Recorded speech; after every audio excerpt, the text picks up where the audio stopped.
नमस्कार। हमारे चैनल में आपका स्वागत है। मैं हूं रामचंद्र मौर्य। क्या प्रधानमंत्री नरेंद्र मोदी कोई बड़ा फैसला करने वाले हैं? क्या प्रधानमंत्री कोई बड़ा धमाका करके सियासी जगत में भूकंप पैदा करने वाले हैं? भूकंप, सुनामी या आपदा के पहले की शांति और खामोशी दिल्ली के सियासी गलियारों में छाई हुई है। ऐसा मानना है गोदी मीडिया का, सोशल मीडिया का, आईटी सेल का और भारतीय जनता पार्टी के नेताओं का कि प्रधानमंत्री बड़ा धमाका करके चौंकाने वाले हैं देशवासियों को। तो वह धमाका क्या होगा, क्या हो सकता है, हम आज इसी की पड़ताल करेंगे और आपसे चाहेंगे कि अगर अभी तक आपने चैनल को सब्सक्राइब नहीं किया है तो इसे सब्सक्राइब कर लीजिए और वीडियो अच्छा लगे तो लाइक कीजिए, शेयर कीजिए और कमेंट कीजिए। प्रधानमंत्री नरेंद्र मोदी कई बार धमाके कर चुके हैं, चाहे वह जीएसटी का धमाका हो, चाहे वह नोटबंदी का धमाका हो, चाहे वह राम मंदिर का धमाका हो। तो क्या उसी कड़ी में प्रधानमंत्री नरेंद्र मोदी कोई बड़ा धमाका करने वाले हैं जिससे कि सियासी जगत में भूकंप आ जाए और भूकंप के पहले की शांति और खामोशी क्या बयां कर रही है कि कोई धमाका आने वाला है, कोई आपदा या कोई सुनामी आने वाली है। माना जा रहा है कि जहां आग होती है वहीं धुआं होता है। तो क्या दिल्ली के सियासी जगत में आग सुलग रही है, धुआं निकल रहा है? प्रधानमंत्री नरेंद्र मोदी ऐसा कौन सा बड़ा निर्णय लेने वाले हैं, धमाका करने वाले हैं जिससे सियासी जगत में भूकंप आ जाएगा? एक एक करके हर पहलुओं की हम तलाश करेंगे। अभी हाल में राहुल गांधी और सोनिया गांधी के खिलाफ एफआईआर दर्ज किया। नेशनल हेराल्ड केस मामले में लंबे अरसे से मुकदमा चल रहा है और अब ईडी के हाथ में यह नेशनल हेराल्ड का मामला आ गया है, एफआईआर हो चुकी है। तो क्या संसद के शीतकालीन सत्र के दौरान सोनिया गांधी और राहुल गांधी गिरफ्तार होने वाले हैं? अगर ऐसा होता है तो वाकई बड़ा धमाका होगा, लेकिन यह धमाका भारतीय जनता पार्टी के लिए कितना नुकसान पहुंचाएगा, कितना सियासी नुकसान होगा, कुछ नहीं कहा जा सकता है। लेकिन राहुल गांधी और सोनिया गांधी को अगर गिरफ्तार करेंगे तो राहुल गांधी और सोनिया गांधी का कद और बढ़ जाएगा। कांग्रेस में ही नहीं, पूरे देश में उनकी लोकप्रियता जितनी है उससे कहीं ज्यादा बढ़ जाएगी। नेता विपक्ष राहुल गांधी प्रधानमंत्री नरेंद्र मोदी को भारत जोड़ो यात्रा के समय से ही घेरते आ रहे हैं। जिस तरह से उन्होंने अडानी के मुद्दे पर घेरा, ओबीसी जनगणना कराने के मामले पर घेरा और तमाम आसन्न संकटों को लेकर के नरेंद्र मोदी को कटघरे में खड़ा किया। वोट चोरी को लेकर के बिहार में पद यात्रा निकाला और वोट चोर गद्दी छोड़ के नारे लगाए। तो क्या नरेंद्र मोदी इतना ज्यादा नाराज हो गए हैं कि अब राहुल गांधी को गिरफ्तार कर लेंगे, सोनिया गांधी को गिरफ्तार करके जेल में ठूंस देंगे? लेकिन हमें ऐसा नहीं लगता। प्रधानमंत्री नरेंद्र मोदी राजनीतिक नफा नुकसान सोचने में माहिर हैं और उन्हें पता है कि अगर राहुल गांधी को गिरफ्तार करेंगे तो उनकी सबसे बड़ी कमजोरी सामने आ जाएगी और यह फैसला गलत फैसला माना जाएगा।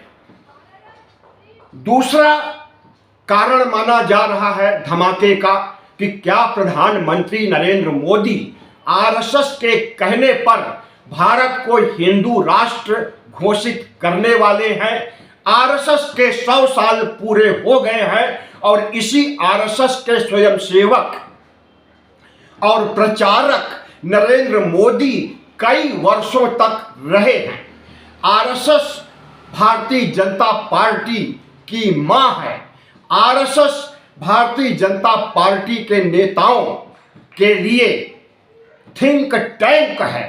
तो क्या थिंक टैंक के कहने पर मोहन भागवत को खुश करने के लिए राष्ट्रीय स्वयंसेवक संघ के समर्थकों को खुश करने के लिए प्रधानमंत्री इतना बड़ा जोखिम मोल लेंगे कि धर्मनिरपेक्ष भारत को हिंदू राष्ट्र घोषित करेंगे? हमें ऐसा नहीं लगता है, क्योंकि हिंदू राष्ट्र घोषित करने के लिए संविधान हटाना पड़ेगा और संविधान हटाना नरेंद्र मोदी और भारतीय जनता पार्टी के बस की बात नहीं है। संविधान हटाने के लिए, संविधान को रद्द करने के लिए 2/3 बहुमत संसद में होना चाहिए और जितनी भी विधानसभाएं हैं, जितने भी राज्य हैं, वहां पर भी 2/3 बहुमत होना चाहिए। यानी जितने राज्य हैं उसमें 2/3 राज्य अगर हिंदू राष्ट्र का समर्थन करते हैं, धर्मनिरपेक्ष भारत का विरोध करते हैं और संसद में 2/3 सांसद इसके पक्ष में है, चाहे वह लोकसभा हो या राज्यसभा, तभी संविधान के फंडामेंटल पर, तभी संविधान की नींव को उखाड़ा जा सकता है। लेकिन यह संभव नहीं है। तो क्या प्रधानमंत्री नरेंद्र मोदी पहले संविधान हटाएंगे, उसके बाद हिंदू राष्ट्र घोषित करेंगे? ऐसा हो सकता है। मनुस्मृति भी लागू करने का इरादा हो सकता है, लेकिन संविधान हटाने के लिए जो मैंने अभी बताया वह शर्तें पूरी नहीं कर पाएंगे, इसलिए संविधान नहीं हट सकता है, हिंदू राष्ट्र नहीं बन सकता है, मनुस्मृति राज कायम नहीं हो सकता है, राजतंत्र की पुनः वापसी नहीं हो सकती है। तो प्रधानमंत्री नरेंद्र मोदी ऐसा कौन सा धमाका करने वाले हैं जिससे पूरे सियासी जगत में भूकंप आ जाएगा? अगली एक वजह है कि कांग्रेस पार्टी को तोड़ने की बात अभी नरेंद्र मोदी ने अपने भाषणों में कही थी कि एक बंटवारा और कांग्रेस पार्टी में होने वाला है। तो क्या वह कांग्रेस पार्टी को तोड़ने जा रहे हैं? क्या वह कांग्रेस पार्टी के कुछ सांसदों या अधिकांश सांसदों को अपने पार्टी में मिला करके अपना 272 का संख्या बल पूरा करना चाहते हैं, या फिर कांग्रेस के साथ साथ इंडिया गठबंधन को तोड़ना चाहते हैं और इंडिया गठबंधन के घटक दलों को अपने गठबंधन या भारतीय जनता पार्टी में मिला करके 300 पार या 400 पार करना चाहते हैं? क्योंकि 300 पार और 400 पार करने के बाद लोकसभा चुनाव के दौरान कई सांसदों, मंत्रियों ने कहा था कि 400 पार करने के बाद हम संविधान हटा देंगे। तो क्या इंडिया गठबंधन कांग्रेस पार्टी को तोड़ करके 400 के संख्या बल को छू सकते हैं प्रधानमंत्री नरेंद्र मोदी? अगर ऐसा करते हैं तो वाकई एक बड़ा धमाका होगा, एक बड़ा भूकंप होगा या सुनामी होगी भारत के सियासी जगत में। लेकिन प्रधानमंत्री नरेंद्र मोदी और अमित शाह पार्टियों को तोड़ने, सरकार गिराने, ऑपरेशन लोटस चलाने, वॉशिंग मशीन में धोने का काम करने पर जितना बदनाम कुख्यात हो चुके हैं, हमें नहीं लगता कि वह कांग्रेस को तोड़ पाएंगे और कांग्रेस के ज्यादातर सांसद क्या टूट जाएंगे, हमें ऐसा नहीं लगता है। राहुल गांधी भले ही बिहार हार गए हैं, लेकिन उनके मनोबल में अभी कोई कमी नहीं आई है। भले ही इंडिया गठबंधन सुस्त पड़ गया है बिहार हार की वजह से, लेकिन इंडिया गठबंधन को खत्म कर पाना या उसके घटक दलों को तोड़ पाना प्रधानमंत्री नरेंद्र मोदी के लिए बहुत मुश्किल है। राष्ट्रीय स्वयंसेवक संघ के प्रमुख मोहन भागवत आजकल प्रधानमंत्री नरेंद्र मोदी के कसीदे पढ़ रहे हैं। मोहन भागवत कह रहे हैं कि नरेंद्र मोदी की छवि विश्व गुरु जैसी हो गई है। जिस नरेंद्र मोदी में मोहन भागवत अहंकार और तानाशाही स्वरूप देखते थे, आज उन्हीं नरेंद्र मोदी के कसीदे पढ़ रहे हैं और कह रहे हैं कि जहां और जब प्रधानमंत्री नरेंद्र मोदी बोलते हैं तो उन्हें पूरी दुनिया सुनती है और पूरी दुनिया उन्हें विश्व गुरु मानने के लिए तैयार बैठी है। माना कि भारत प्रजातंत्र विश्व का सबसे बड़ा प्रजातंत्र है और नरेंद्र मोदी आज से नहीं वर्षों से विश्व गुरु बनने की कवायद कर रहे हैं, लेकिन अभी तक विश्व गुरु नहीं बन सके हैं, बल्कि पड़ोसी देश उनसे नाराज हो गए हैं। बड़ी बड़ी महाशक्तियां, चाहे वह चीन हो, चाहे वह अमेरिका हो, चाहे वह फ्रांस हो, ब्रिटेन हो, रूस हो, प्रधानमंत्री नरेंद्र मोदी से नाराज हैं। आज पुतिन भारत आ रहे हैं और उनका स्वागत किया जाएगा, गोदी मीडिया भी स्वागत करेगा। क्या डील होने वाली है अभी कुछ पता नहीं चल सका है, लेकिन इतना निश्चित है कि वहां से तेल खरीदना बंद कर दिया था अमेरिका के कहने पर।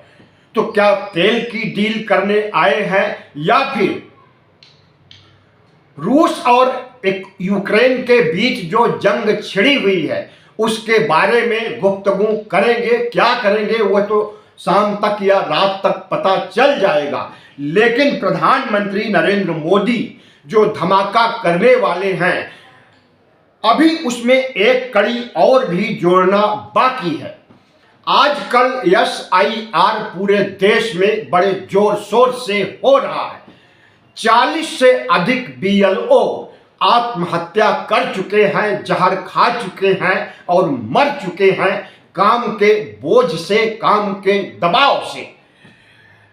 तो क्या SIR जिस बड़े पैमाने पर कराया जा रहा है, इसके तुरंत बाद प्रधानमंत्री नरेंद्र मोदी मध्यावधि चुनाव कराना चाहते हैं? क्या यही सबसे बड़ा धमाका है कि अपनी बैसाखियों की सरकार को हटा करके नया जनादेश लेकर के 350 या 400 पार करने की कवायद कर रहे हैं नरेंद्र मोदी?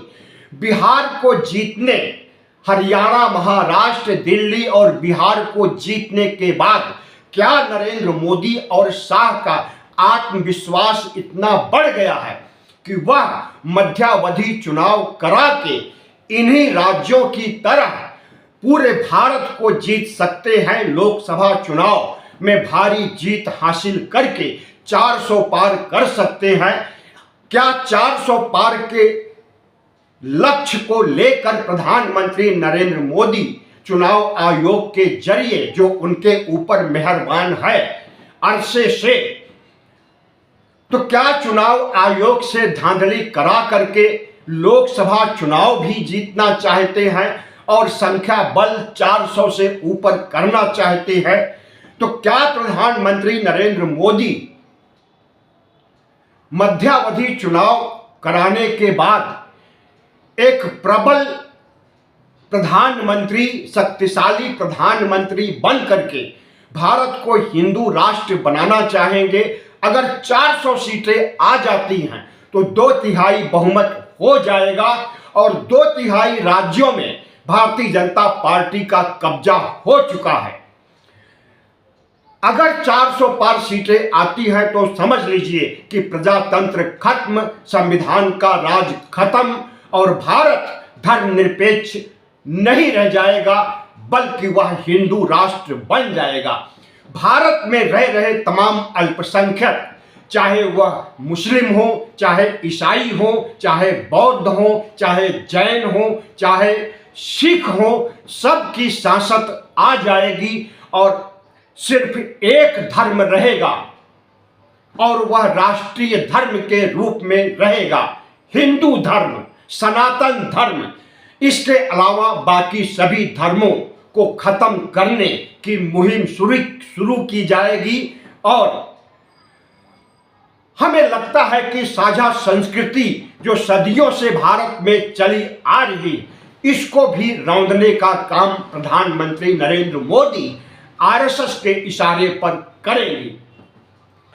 तो जिन जिन धमाकों की मैंने चर्चा किया, आपकी नजर में कौन सा धमाका बड़ा हो सकता है और कौन सा धमाका ऐसा हो सकता है जो राष्ट्र को नुकसान पहुंचाएगा, संविधान को नुकसान पहुंचाएगा, लोकतंत्र को नुकसान पहुंचाएगा और इस देश के 140 करोड़ नागरिकों को नुकसान पहुंचाएगा।